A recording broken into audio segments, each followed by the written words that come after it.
Penetapan sifat 20 itu adalah akidah Asy'ariyah dan Maturidiyah, bukan akidah Ahli Sunnati wal Jamaah.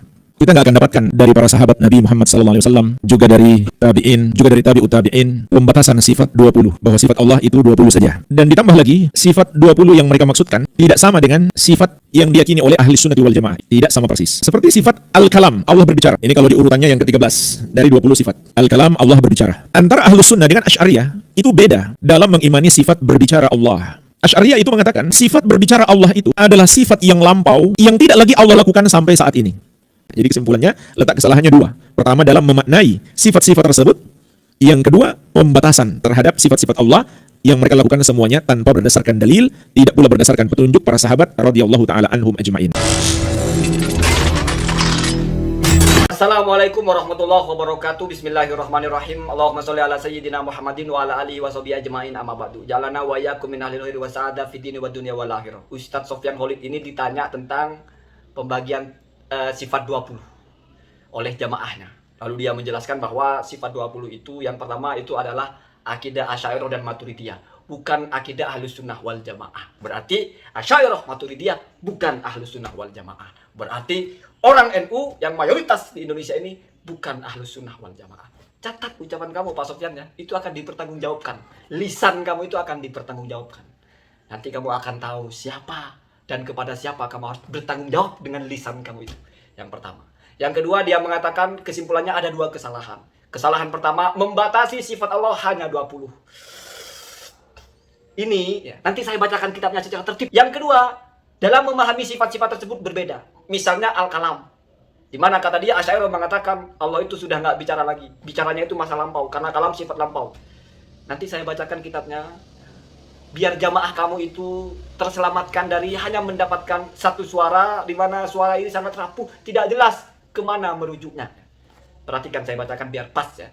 Bismillahirrahmanirrahim. Wa qala al-allamatu as-Saffaraini al-Hambali. Ini Imam as-Saffaraini ya, madhab Hambali. Fi Lawami'il Anwari al-Bahiyah, dalam kitabnya Lawami'ul Anwar al-Bahiyah, jilid 1 halaman 73. Apa ucapannya? Ahlus sunnati wal jamaati thalathu firaqin. Ahlus sunnah wal jamaah itu ada 3 kelompok. Ini pengakuan dari ulama mazhab Hambali. Apa itu yang 3? Al-Athariyah, yaitu kelompok Athariyah, atau disebut juga dengan Ahlul Hadis, Ahlul Athar ya. Kemudian wa imamuhum, imamnya atau petingginya Ahmadu ibnu Hambalin, adalah Imam Ahmad bin Hambal radhiyallahu anhu, semoga Allah meridainya. Wal Asy'ariyatu, dan yang kedua adalah Asy'ariyah, wa imamuhum Abul Hasan al-Asy'ari, imamnya adalah Abu Hasan al-Asy'ari rahimahullah, semoga Allah merahmatinya. Kemudian yang ketiga atau yang terakhir adalah wal Maturidiyah, dan adalah kelompok Maturidiyah, wa imamuhum Abu Mansur al-Maturidi, dan imamnya adalah Abu Mansur al-Maturidi, ini al-Hanafiyah. Wa amma firaqu ad-dolali, adapun kelompok-kelompok yang sesat, fakasiratun jiddan, maka ya banyak. Siapa tahu Salafi Wahabi masuk kepada yang ini. Kemudian waqala al-allamah Ibnu Subki. Ibnu Subki berkata, "I'lam anna ahlas sunnati wal jamaati kullahum." Ketahui bahwa ahlus sunnah wal jamaah itu semuanya qad ittafaqu ala mu'taqadin wahidin. Sejatinya mereka itu sepakat kepada satu keyakinan. Fima, dalam masalah atau persoalan-persoalan yajibu yang pasti ada bagi Allah ya, ini wajib akli ya. Wa yajuzu, dan boleh ada boleh tidak ya, jaiz akli. Wa yastahilu, dan mustahil akli kepada Allah. Wa ini ikhtalafu, walaupun mereka berselisih atau berbeda-beda, fituruki wal mabadi al mawassilati didzalika, di dalam jalan-jalannya atau asas-asasnya yang menyampaikan kepada kesamaan pendapat itu. Jadi yang berbeda hanya jalur-jalurnya, hanya mabda-mabdanya. Kalau keyakinannya pada hakikatnya dalam 3 hal itu sama. Mustahil bagi Allah, sepakat pasti itu mustahil bagi Allah. Wajib bagi Allah, sepakat pasti itu wajib bagi Allah. Jaiz bagi Allah, sepakat semuanya jaiz bagi Allah. Itu ahlus sunnah wal jamaah. Au fi limiyati ma hunalika, atau mereka hanya berbeda di dalam madhab-madhab yang ada di sana. Artinya cuman kelompok-kelompoknya yang berbeda, kira-kira begitu ya. Wabil jumlati, dan secara keseluruhan, fahum bil istiqra'i, maka ahlus sunnah itu setelah diteliti atau berdasarkan penelitian, begitu ya, kan bahasa mereka istiqra' itu meneliti ya. Salasu tawaifah, adalah ada 3 kelompok. Al-awwal, yang pertama ahlul hadis, seperti yang saya bilang ya, ahlul athar atau ahlul hadis. Ahlul athar, ahlul hadis itu istilahnya saja berbeda. Wa mu'tamadu mabadihim al-adillah as-sam'iyah. Maka asas dari madhab ini atau asas dari pondasi-pondasi madhab dalam hal ini adalah al-adillah as-sam'iyah, yaitu nas-nas yang didengar, yakni al-kitab wa sunnata. Maksud saya adalah kitab dan sunnah. Jadi maf'ul bihnya ya. Wal ijma'ah, dan juga ijma'.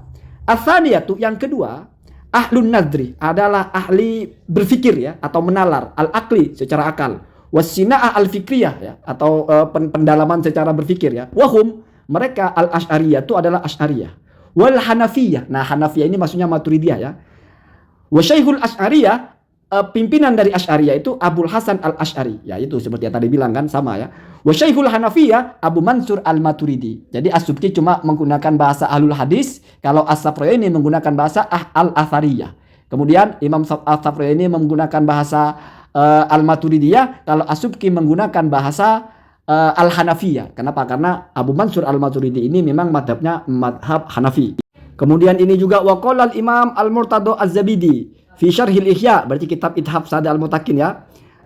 Halaman 6 jilid 2. Idza utliqa ahlus sunnah wal jamaah ya, fal muradu bihim al-asy'ariyatu wal maturidiyah. Ini malah cuma dua ya. Tetapi kalau pakai prinsipnya As-Subki, ya kan cuma beda nama saja, beda mabdi saja, beda turuk saja. Toh sejatinya mereka itu sepakat ya. Sepakat dalam hal-hal yang penting ya.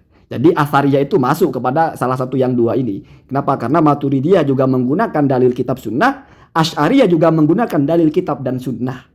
Sehingga tidak perlu ada variasi lain. Kalau As-Subki kan membedakan, kalau Asy'ariyah itu dan Maturidiyah, kata As-Subki lebih pendekatan as-sina'ah al-fikriyah, an-nadru al-aqli. Kalau ahlul athar atau ahlul hadis kepada adillah as-simaiyah. Itu bahasa mereka saja ya.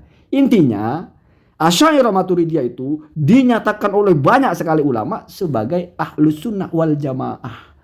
Saya kalau mau baca banyak seperti ini cukup 3 saja ya. Ini kok ada orang kemarin sore ya, entah dia baca di mana ya urusan dia, tetapi dia mengkeluarkan sesuatu yang bertentangan dengan ulama-ulama. Kemudian yang kedua, dia mengatakan bahwasanya sifat 20 itu, akidah Asy'ariyah itu membatasi sifat Allah hanya 20. Itu bukti dia tidak paham Asy'ariyah, tidak pernah mengaji kitabnya Asy'ariyah. Bahkan di kitab yang paling standar, yaitu Ummul Barahin karya As-Sanusi, disebut dengan Aqidah As-Sughra, kitab yang dipelajari anak-anak ibtidaiyah, dia tidak baca. Atau mungkin tidak paham nahwu, atau mungkin tidak pernah tahu persis bagaimana redaksinya. Ulama Asy'ariyah ketika menjelaskan sifat 20 itu, saya baca, famimma yajibu li maulana, maka ini bicara sebagian dari yang wajib. Wajib itu akli, ya, pasti ada, pasti dimiliki oleh Allah ya. Jalla wa azza, isyruna sifatan, 20 sifat.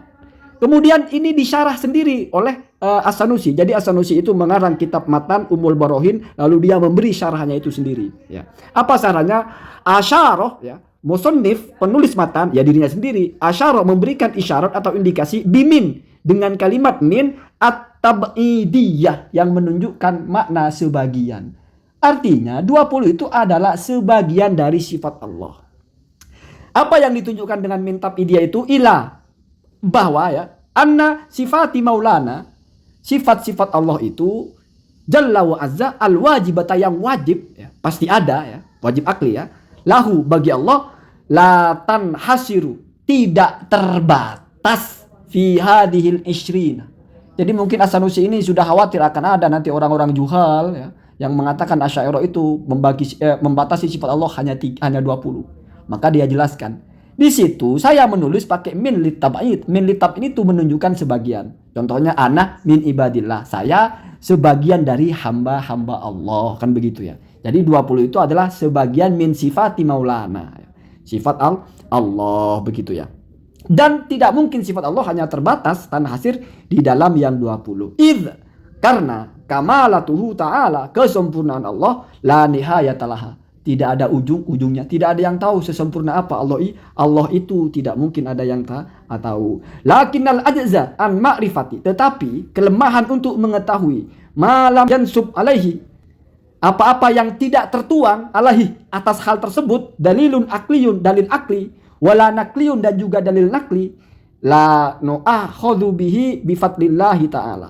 La nu'akhudhu itu maksudnya kita tidak akan disanksi, tidak akan diberikan siksaan karena kita tidak mampu. Itu akhoda yu'ahidu itu bahasanya ya. La tu'ahidni itu artinya jangan siksa saya. Berarti di sini kata siapa ini? Kata As-Sanusi, kalau memang ada sifat Allah yang kita tidak temukan dalil aklinya, kita juga tidak temukan dalil naklinya, maka tidak apa-apa walaupun kita tidak tahu. La nu'akhudhu bihi bifadlillahi ta'ala. Kita tidak akan disiksa karena Allah itu maha agung, maha sempurna, maha pengasih.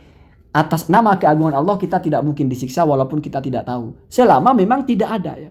Itulah maksud dari malam yansub alaihi dalilun akliyun wala nakliyun. Jadi ditelaah secara akal kita tidak sampai, kemudian dalil aklinya, dalil naklinya, adilah asimaiyah bahasanya ya. Kitab dan sunnah juga tidak bicara itu.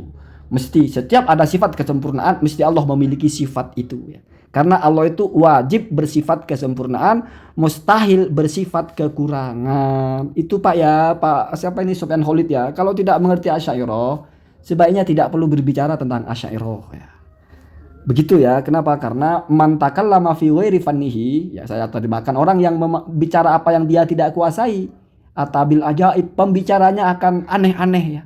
Yaitu aneh-aneh itu. Asy'ariyah membatasi sifat hanya 20. Padahal ulama Asy'ariyah mengatakan justru itu bukan membatasi, makanya menggunakan min litaba'id, min menunjukkan makna sebagian.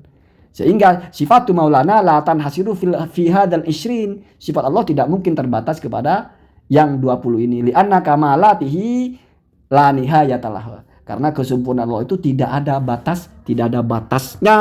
Begitu ya Pak Sufyan Khalid ya. Kemudian untuk menjawab yang terakhir, bagaimana Asy'ariyah memahami kalamullah atau sifat kalam bagi Allah, di mana kata Ustaz Sofyan, menurut Asy'ariyah kalamullah itu sifat lampau. Jadi sekarang sudah nggak ada ya.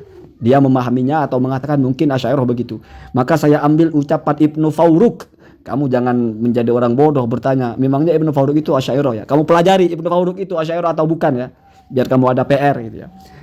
Anna naqulu, bahwasanya kami meyakini, berpendapat atau mengatakan, innallaha, sesungguhnya Allah, lam yazal mutakalliman, selamanya bersifat kalam. Lam yazal itu masih mutakalliman, bersifat kalam. Wala yazalu mutakalliman, dan masih terus bersifat kalam. Artinya sifat kalamullah itu ya tidak pernah ada awalnya, tidak pernah ada akhirnya. Begitu Pak ya. Wa inna naqulu, dan juga kami menetapkan, berpendapat dan mengatakan bahwa sesungguhnya qad ahata kalamuhu bi jami'i ma'anil amri wan nahyi wal khabari wal istikhbari. Sungguh kalamullah itu meliput seluruh perintah, meliput seluruh larangan, meliput seluruh berita, meliput seluruh istikhbar, pertanyaan, atau seluruhnya itu diliput oleh kalamullah ya. Jadi begitu Pak ya. Tidak ada yang mengatakan Allah sudah nggak bicara lagi, Allah bicaranya cuma dulu. Nggak begitu Pak ya, nggak begitu ya. Makanya kalau mau bicara Asy'ariyah, pelajari dulu bagaimana ulama Asy'ariyah menjelaskannya. Mau bicara sifat 20, pelajari dulu kitab ya, minimal Ummul Barahin, terus syarahnya Ummul Barahin ya, yang standar-standar saja. Di mana di situ akan dijelaskan sehingga tidak muncul narasi-narasi tolol bahwasanya Asy'ariyah membatasi sifat Allah hanya 20 saja.